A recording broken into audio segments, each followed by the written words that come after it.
इन दिनों एक केस ने देश को अंतर्राष्ट्रीय स्तर पर बहुत ही शर्मसार किया है।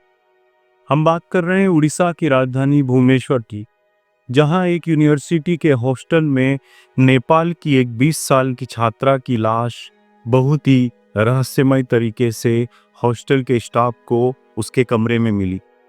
जैसे ही घटना हुई, उसके बाद यूनिवर्सिटी स्टाफ ने आनन फानन में परिजनों के आने से पहले ही सारी फॉर्मेलिटी पूरी कर दी। लेकिन कुछ ही वक्त बाद जैसे ही इस केस में कुछ परतें खुलती है, ये केस अपने साथ कई प्रश्न खड़े करता है। देखते ही देखते जैसे ये कहानी बाकी स्टूडेंट्स को पता चलती है, इस छात्रा से जुड़ी और कई कहानियां बाहर आती है और साथ ही बाहर आता है एक नाम जिसे इसकी मौत से देखा जा रहा था। क्या थी ये घटना?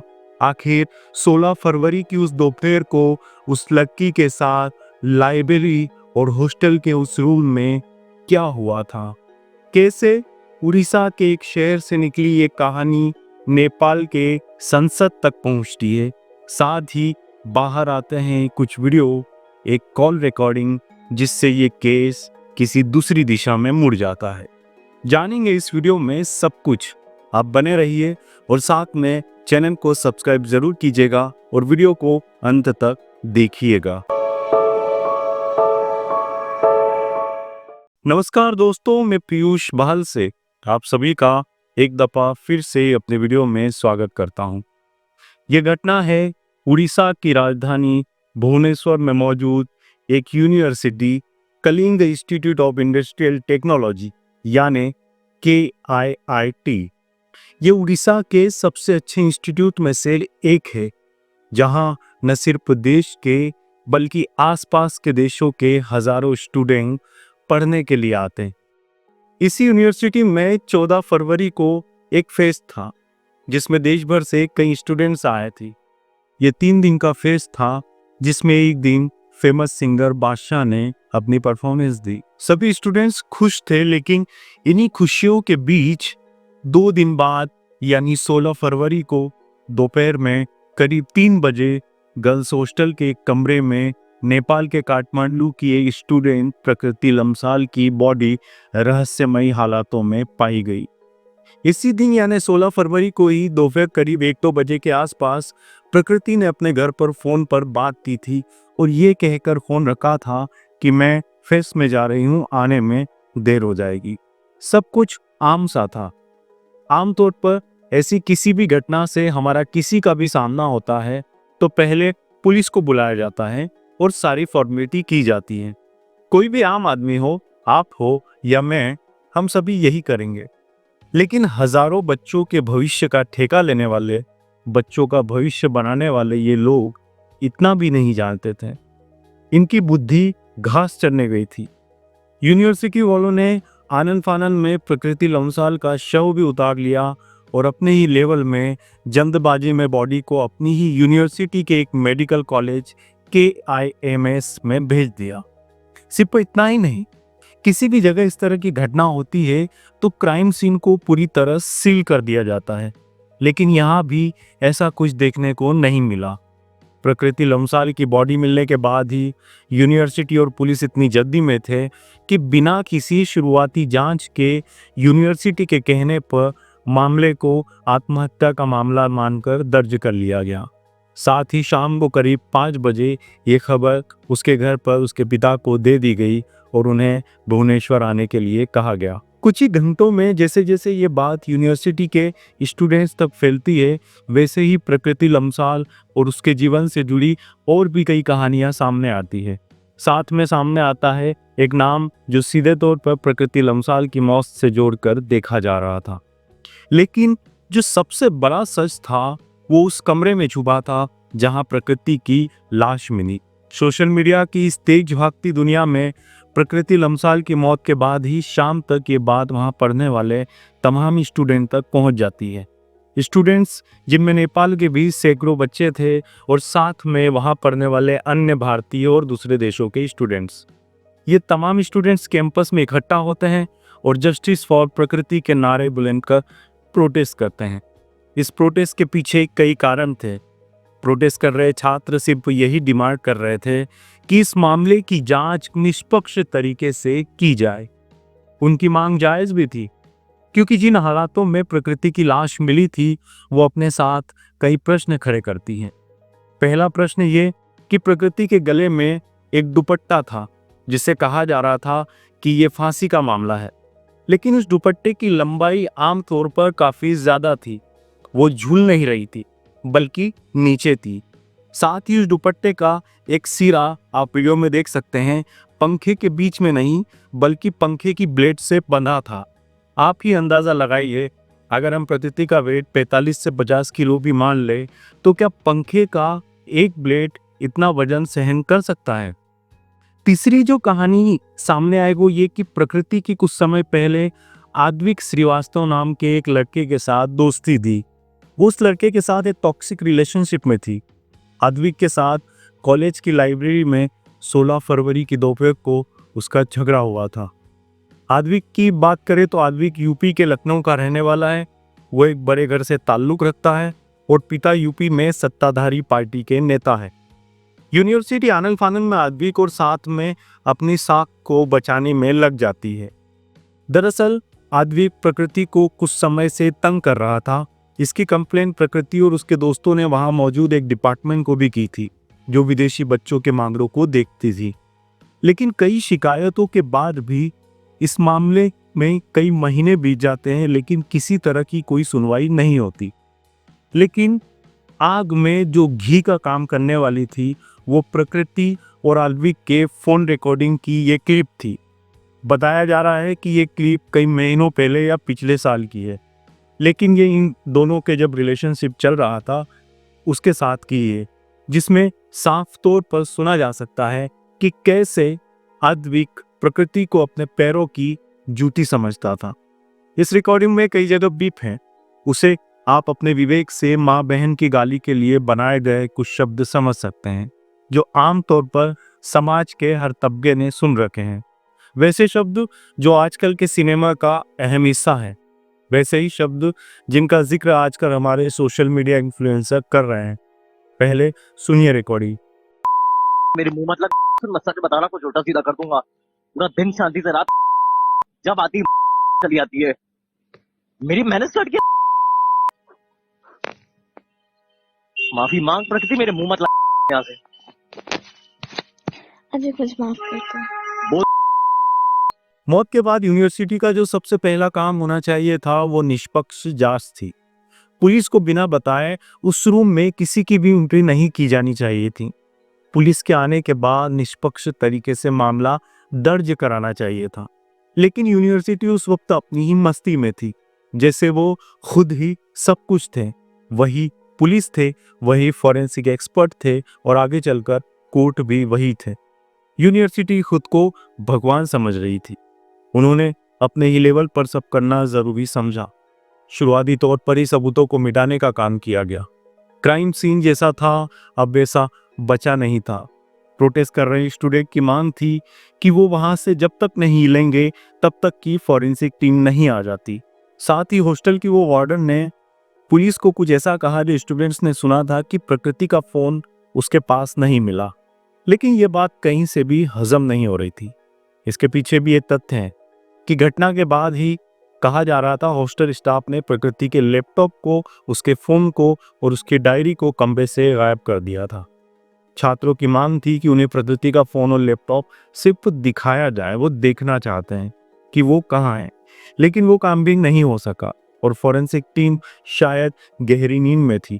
इतना बड़ा कांड होने के बाद, वो भी राज्य की राजधानी भुवनेश्वर में, उसके बाद भी अगले दिन किसी के कोई ठिकाने नहीं थे। लेकिन जब मामले की गंभीरता बढ़ती गई तो बजाय आंदोलन करने वाले छात्रों के साथ यूनिवर्सिटी को कोऑपरेट करना था, ये कहकर कि हम जांच को अच्छे से करेंगे और इस मामले की जो भी सच्चाई है उसको सामने लाएंगे, यूनिवर्सिटी गुंडे पर उतर जाती है। वो गुंडागर्दी करती है। यहाँ आगे की कहानी किसी पुरानी फिल्म के जैसे बढ़ती है, क्योंकि आगे हम जिस नाम का जिक्र करने वाले हैं उनकी कहानी भी कुछ ऐसी ही है। इस यूनिवर्सिटी के फाउंडर और कर्ता धर्ता है अच्युत सावंत।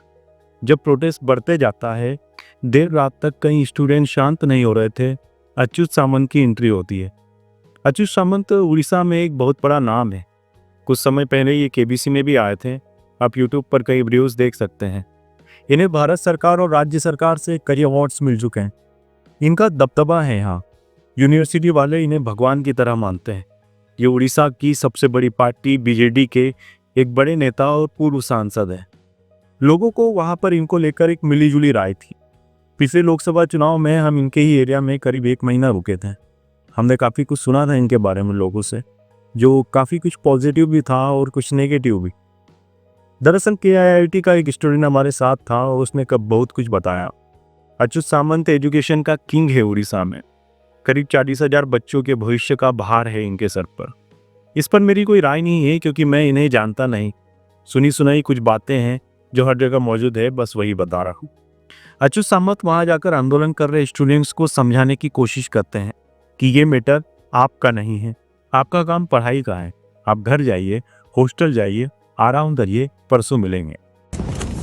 देखो रात भर सब लोग तुम लोग को समझाया, सब कुछ किया, उसके बाद ऐसे मत हो, आराम से तुम लोग जाओ, भरोसा रखो, जाओ आराम से। मैं बोल रहा हूँ फॉरेंसिक टीम का वेट करेंगे सर, फॉरेंसिक टीम का वेट करेंगे। और वो अरे लोग वो टाइम सब दिया है। तो वो सब होते रहेगा। देखो नहीं सर, हो जाएगा सर। सुनो, यहाँ बैठ के क्या फोरेंसिक टीम को वेट करना चाहिए तुम लोग को? ऐसे करना नहीं चाहिए, ऐसे बिल्कुल मत करो। फोरेंसिक टीम वो सब अलग चीज, वो तो होते रहेगा, उसमें क्या वो आएगा।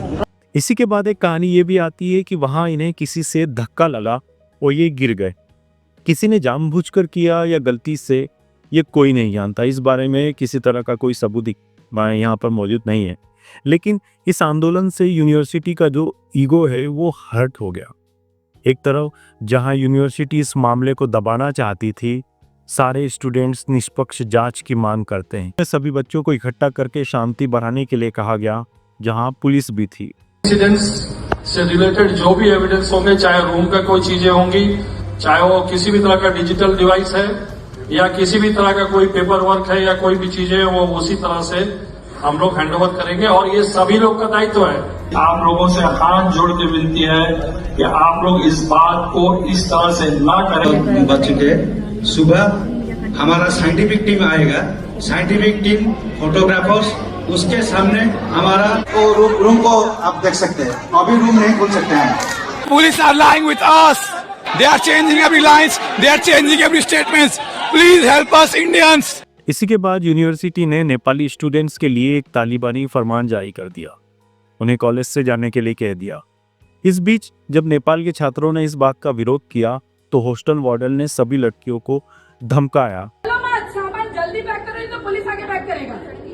सामान पैक करो, यहाँ कोई भी मुझे दिखाई नहीं देना, पुलिस करेगा। जो भी यहाँ दिखाई देगा उसके आगे उसका डिसिप्लिनरी एक्शन लूंगी। 30,000 बच्चों को वो आदमी खिला रहा है, बढ़ा रहा है, फ्री में बिठा के। तुम्हारे कंट्री का उतना बजट होगा, उतना बजट होगा। वीडियो में आप सुन सकते हैं, इतने बड़े कॉलेज में एक अहम पद पर काम करने वाली महिला, इतनी जिम्मेदारी रखने वाली महिला की क्या भाषा होनी चाहिए थी और यहाँ पर क्या भाषा है। वो सीधे तौर पर यूनिवर्सिटी के फाउंडर के लिए कह रही है कि वो आदमी जिन बच्चों को पढ़ाने का जितना खर्च उठाता है, उतनी तो तुम्हारे देश यानी नेपाल की GDP भी नहीं होगी। ये बात इतनी वायरल हुई कि सीधे नेपाल तक पहुंची। अंतर्राष्ट्रीय स्तर पर भारत की बदनामी कराने का श्रेय इस मैडम को ही जाता है। यह अहम किरदारों में से एक है जिन्होंने बाद में एक वीडियो में माफी भी मांगी। हालांकि इतनी बड़ी टिप्पणी किसी देश के लिए, इसके लिए मोहतरमा को कुछ दिन की जेब की रोटी जरूर खिलानी चाहिए थी। शायद इनकी भाषा सुधर जाती।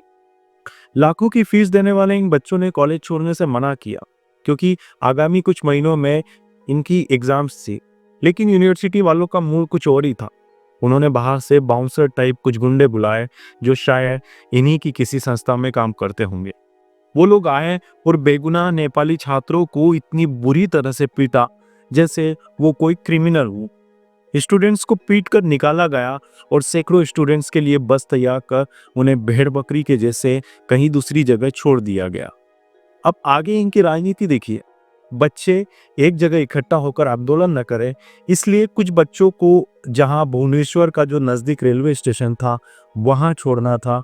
इन्हें एक बस पुरी में छोड़कर आए, एक बस कटक में छोड़कर आए और एक बस को कहीं भुवनेश्वर छोड़ दिया। सारे बच्चों को अलग अलग कर दिया ताकि बच्चे परेशान होते रहें और इकट्ठा ना हों। साथ में ये वाला जो दाव था यूनिवर्सिटी का, ये आगे चलकर उन पर ही भारी पड़ गया।